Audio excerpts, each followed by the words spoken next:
I feel nauseous, believe me. Never had a lot of shit come easy. Had to work hard, struggle just to be me. Had to rise up just so they could see me. Did what I had to do just to feed me. And what was left over I put towards my dreaming. But the only thing in life that has meaning are the things you gotta work for, believe me. Take into your hands a plan. Your own hands can land your own brand. And damn, I feel like no one takes accountability. They want the credibility, convincingly unwilling to put in the hours it takes to get some power. Don't be f***ing sour. Take a cold shower. Scream until you're louder. Work until you're prouder. And f*** all the doubters, they're just your downers.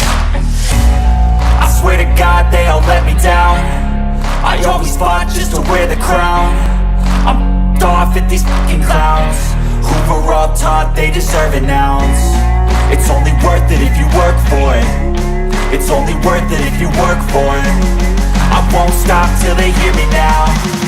I won't stop till I wear the crown.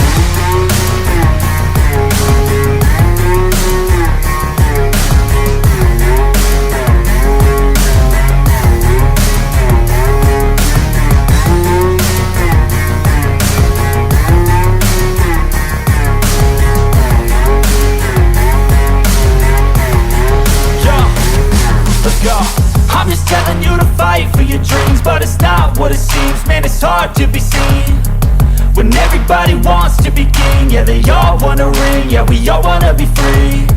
So show me what you got, what you bring. How you fight in the ring, how you take a fucking swing. Do you got heart, are you mean? Got some scars, got some needs, are you willing to go bleed? I swear to God they all let me down. I always fought just to wear the crown. I'm off at these fucking clowns who were all taught they deserve an ounce. It's only worth it if you work for it. It's only worth it if you work for it. I won't stop till they hear me now. I won't stop till I wear the crown. I swear to God they all let me down. I always fought just to wear the crown. I'm off at these fucking clowns who were all taught they deserve an ounce. It's only worth it if you work for it. It's only worth it if you work for it. I won't stop till they hear me now. I won't stop till I wear the crown.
Welcome back to the channel, guys. My name is Gene. You guys are watching Lubed for March the 18th, 2024. This is Season 3, Episode 52. And you may notice no headphones, no microphone like on the headphones. And I have a microphone in front of me. I'm trying something a little bit different with the audio setup. Hopefully coming out a little bit more crisper and cleaner. And I'm going to be doing some tweaking over the next little while. As I am using a microphone that actually is designed to work with the board that I use. So we'll see how this works out. I hope it does work out fairly good. But anyway, enough about the microphone and all that stuff. Lots to talk about. A hell of a game on the weekend between the Avs and Oilers. Just makes you feel pumped for the playoffs to come. And that's exactly how I feel. Like, you know what? The Oilers lost it in overtime, but it was still such an amazing game to watch. I'm not complaining. Yeah, they lost, but it was a great game. Both teams were very good at containing the other team's weapons. So Colorado was good at containing McDavid and Draisaitl. And then the Oilers were very good at containing Cale Makar and McKinnon. So it was good. It was a lot of secondary scoring in that one, and we're going to get into that. We're also going to get into the numbers. Now, on the numbers, I want you guys out there to pay attention to it because I did highlight some certain things, and it's going to lead into the poll question, which some of you guys already have voted, which is awesome. And we're going to go over that. We're going to also go over the results of the previous poll. Where I was talking about Connor Brown. And then we're going to also talk about the upcoming game against the Habs. The Martin St. Louis less Habs, as he has taken a leave of absence indefinitely from the team as he is dealing with some family issues. Hopefully everything's okay in his world. Despite them being an opponent of the Oilers, you never want to see people going through hardships. So hopefully everything's good with Martin St. Louis. He's a class act guy. And then we'll get into final thoughts and your questions and comments and whatnot. So let's dive into this. Let's get into the Oilers and Avs game, which was it was a good game, guys. It was a really, really good game. And some surprising statistics as when I get into it, we'll dive into it. And we're going to dive into it right now.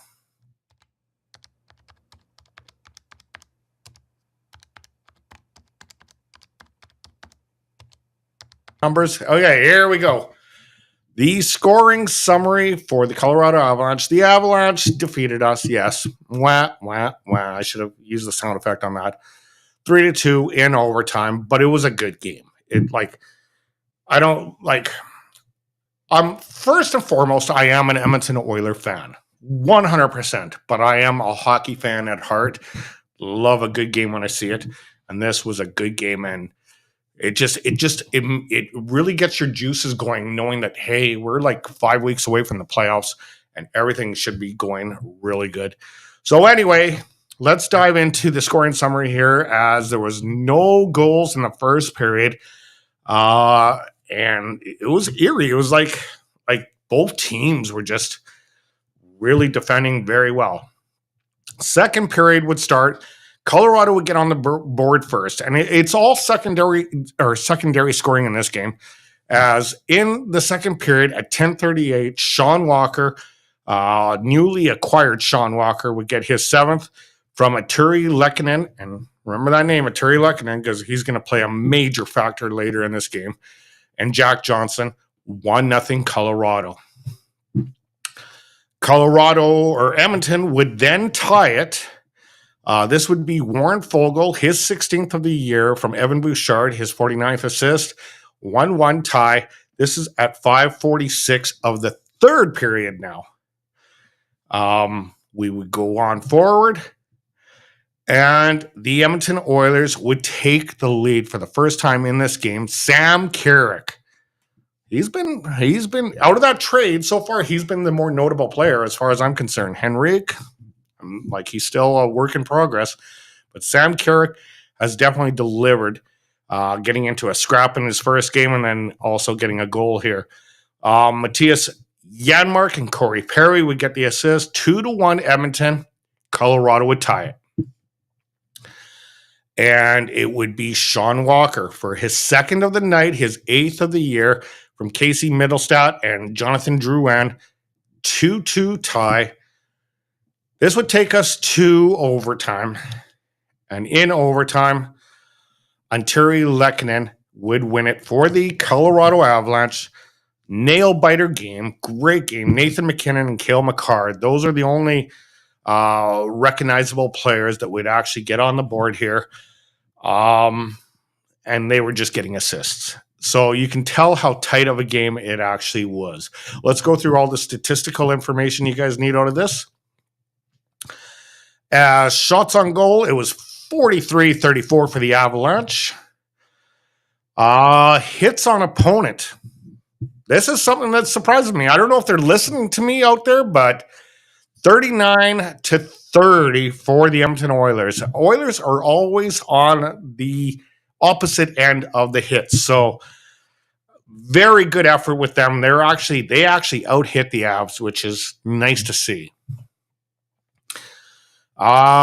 Face-off win percentage. Oilers actually were pretty dominated on the circle as they had a 63.3% face-off ratio.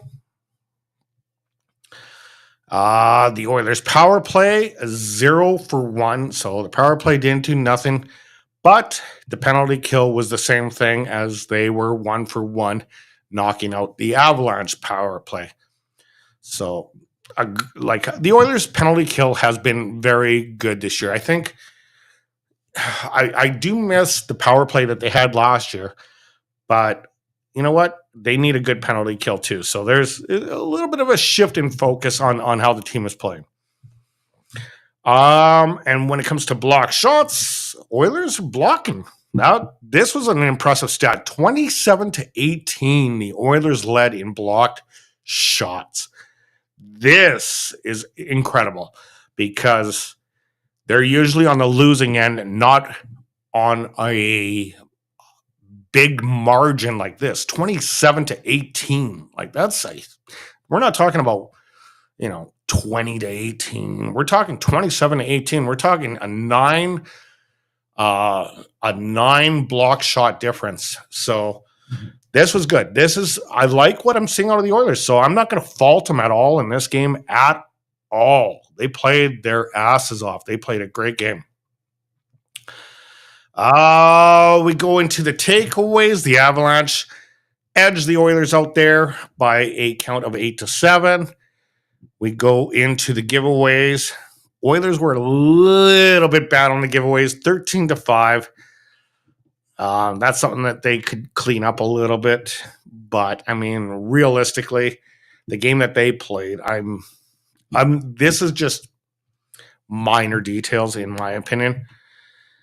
Let's go to our stars. I'm going to give Warren Foegele the 3rd star. No, there's no 4-star this time around. Connor Brown didn't score, so we're not going with a 4-star. Warren Foegele, he had 1 goal. He is the 3rd star.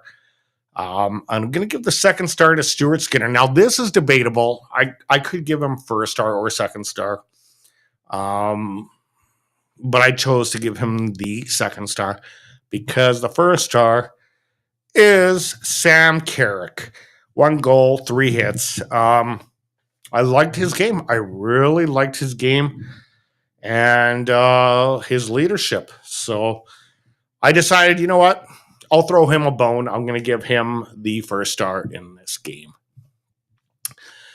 And the next game that they have is against the Montreal Canadiens tomorrow night.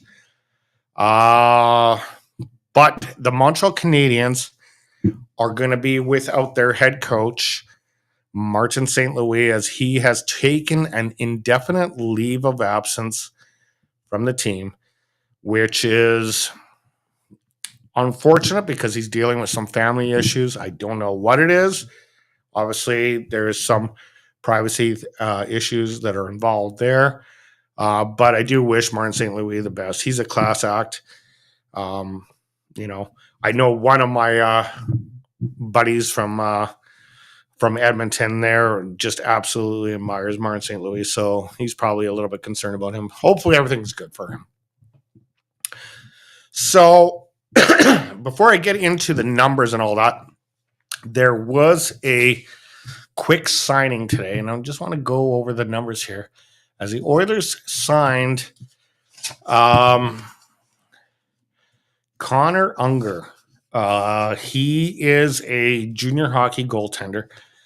In the WHL, he has a 243 goals against average and a 925 save percentage. So sounds like a decent goalie. Where is he going to fit in? We don't know yet. This is just a quick signing. He could end up going to the ECHL and split time with Ryan Fanti, or he could go to the Condors and split time with Jack Campbell and Olivier Rodrigue. We'll see what happens there. But the Oilers feel that this kid could very well be a stepping stone to a bright future. So we'll see what happens here regarding that. Okay, guys, let's get into the numbers. And remember what I said earlier at the beginning of this episode. Pay attention to the highlighted numbers because it is going to affect, or it's going to give you some intel on the poll. As we'll do another poll question and we'll go through the standings again. Let's dive into that.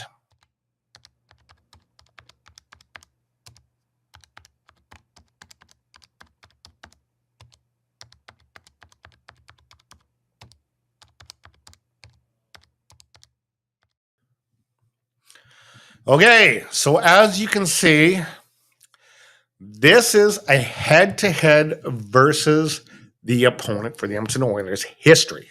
Okay? So as you can see, I basically sorted it to percent win percentage. So they got the best wins against the Vegas Golden Knights at 6.619 win percentage against the Golden Knights. The Winnipeg Jets are actually there at 6.18. So Winnipeg Jets, they've also won quite a bit against the Jets. The teams that kind of had through the history of the Edmonton Oilers organization that start slipping is the Vancouver Canucks, which are sitting at a 575. The Colorado Avalanche at a 543, I believe that is. And then the Los Angeles Kings at a no, I think I got the Colorado Avalanche wrong. It's kind of hard for me to see here, but it looks like the Los Angeles Kings are at a 540. I got it right. 540. And then way at the bottom, the toughest team that the Edmonton Oilers could face, based on their history, is the Dallas Stars, where they have only won 0.463% of the games. So they are more losses against the Dallas Stars. And I do remember way back in time where the Oilers were always facing the Dallas Stars in the playoffs and always losing. And that was a miserable time for me as an Oiler fan. So that is something to take into consideration when I ask you guys the poll question, which you guys already have responded a little bit. And we're going to go into that very shortly. But yeah, I think playing the Dallas Stars, that's the one that scares me the most. But also Vancouver. Like a lot of you guys don't understand, Vancouver is a hell of a team this year. But you know, at the end of the day, if you make it to the dance, you're playing against some pretty tough competition. So hopefully this is the year that the Oilers can somehow learn from their losses in previous years and use that to fuel them for this year. So yeah. So this now takes us to the poll and to the standings, the current standings, as yeah. Let's take a look at the standings right now. As you can see, the Edmonton Oilers still in second place in the Pacific Division with 84 points. Vancouver, 92, just crushing it. But they got competition now as they got the Winnipeg Jets and the Colorado Avalanche on their heels. So who knows if Vancouver is going to win the division title here or the conference title. It's tough to say. This is going down to a tough race. So that being said, I got the poll question up on my community page. Which of the following teams do you, as an Edmonton Oiler fan, fear the most in the playoff series? And I'm going to give you just a little bit of a little inside of so far. There's been a few votes. Actually, 3 votes so far. I posted this about an hour ago. 2 of you think Winnipeg Jets is the worst team. 1 of you think the Colorado Avalanche. So yeah, I'd like to see your votes regarding now that Connor Brown has removed the monkey off his back by scoring his first Oiler goal. Do you think he can regain his confidence and actually be a threat in the postseason? 80% of you guys think he can be. So right on, guys. I love that. Knowing that you guys believe in that guy, because honestly, I was starting to lose my own personal belief in him.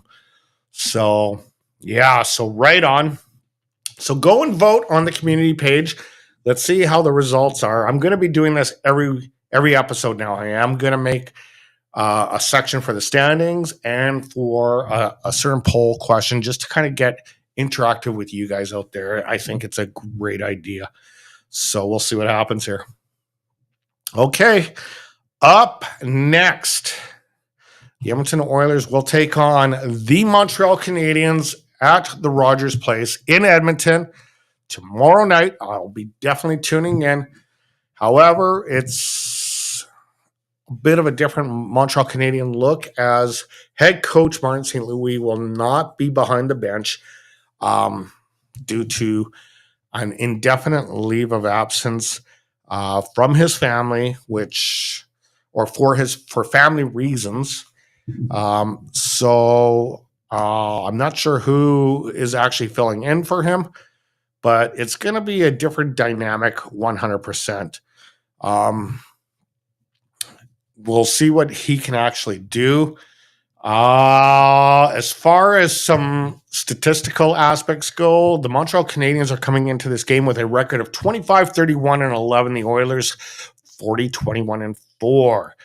The Montreal Canadiens are currently, currently 7th in the Atlantic, so they're not making the playoffs, 100%.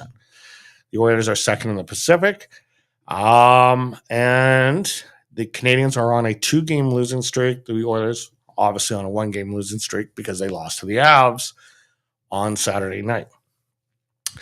Goaltender Sam Montembeault is expected to be behind the pipes for the Montreal Canadiens with a record of 13-12-2 and a .311 goals against average, .905 save percentage, no shutouts. And with the rest and the way the schedule has been, I'm pretty sure Stuart Skinner is going to get the go on this one with a record of 13-4, 257 goals against average, 908 save percentage, and 2 shutouts.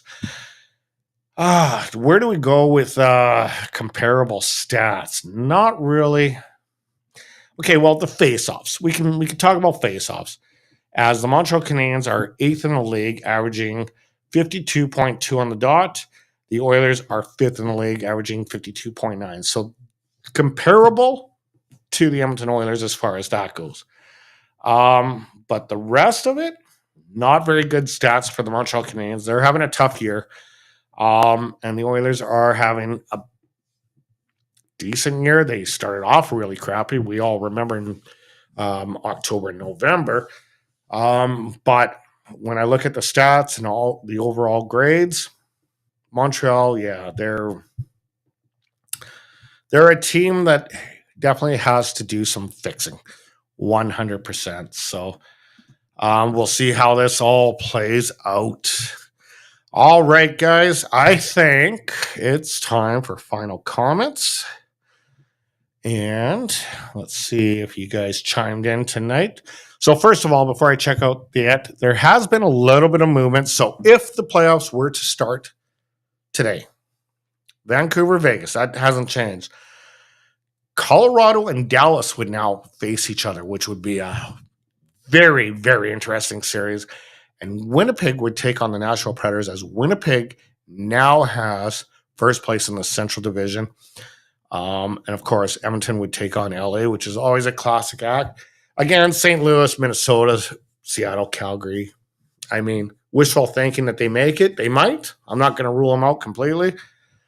But it's starting to really creep down. And now there's, I think, 3 teams now in the Pacific. I think Anaheim is now officially eliminated out of the playoffs. So, yeah, it's going to be tough. So let's go to your comments here.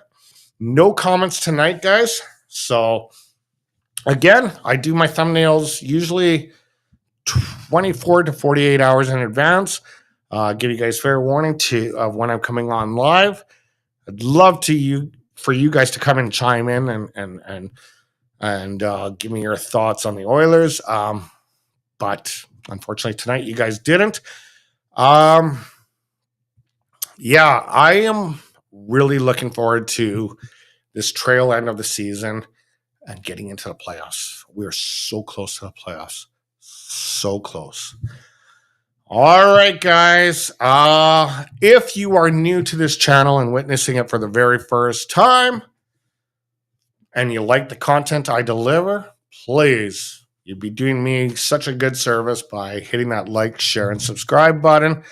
Those of you who have been loyal followers, thank you once again for sticking by me. I am, as you can see, the ones that have stuck by me know you're always seeing me doing little tweaks and that to make it better. Now I got this microphone here, so we'll see how this turned out. Anyway, other than that, guys, I am out of here. We will talk. I'm going to try to come on Wednesday night and do the recap of the Montreal Canadiens and preview the next game. Other than that, I'm out of here, man.